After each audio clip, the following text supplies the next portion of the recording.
আগস্টের ব্যাপারে আমাদের যে পজিশন আমরা ক্লিয়ারলি বলে দিয়েছি এবং সেটা গুরুত্বের সঙ্গে অনুধাবন করেছেন ভারতীয় কর্তৃপক্ষ। সেটা আমাকে গতকালকেও তারা জানিয়েছেন, আজকেও তারা প্রধানমন্ত্রীকে সেটা বলেছেন।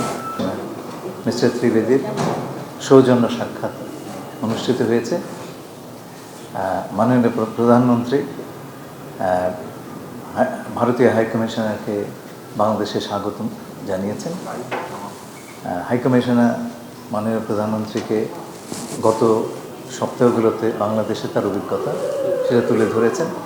তিনি বাংলাদেশে এসে অত্যন্ত আনন্দিত, সে কথা আমাদেরকে জানিয়েছেন। এছাড়া সংক্ষেপে কিছু বিষয় এসছে।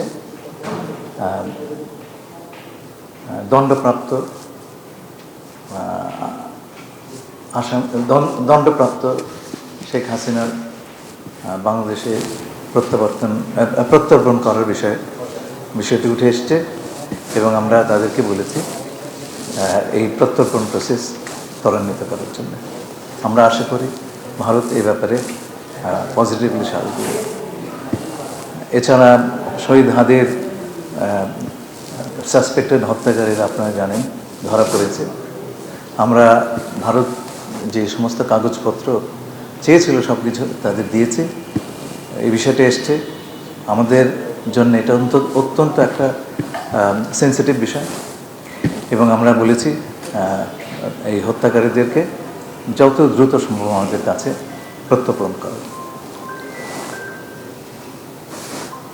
দুদেশের সম্পর্ক এগিয়ে নিয়ে যাওয়ার জন্য যে এনেবলিং এনভায়রনমেন্ট দরকার, সেই ধরনের পরিবেশ সৃষ্টির ব্যাপারে গুরুত্ব আরোপ করা হয়েছে।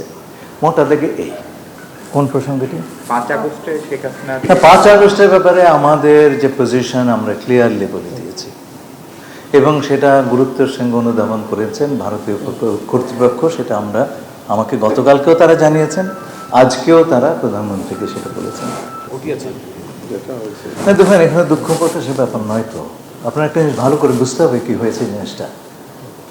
একটা রাষ্ট্রের 3টা স্তম্ভ থাকে: নির্বাহী, আইন প্রণয়ন এবং বিচার বিভাগ, এক্সিকিউটিভ, লেজিসলেটিভ এন্ড জুডিশিয়ারি।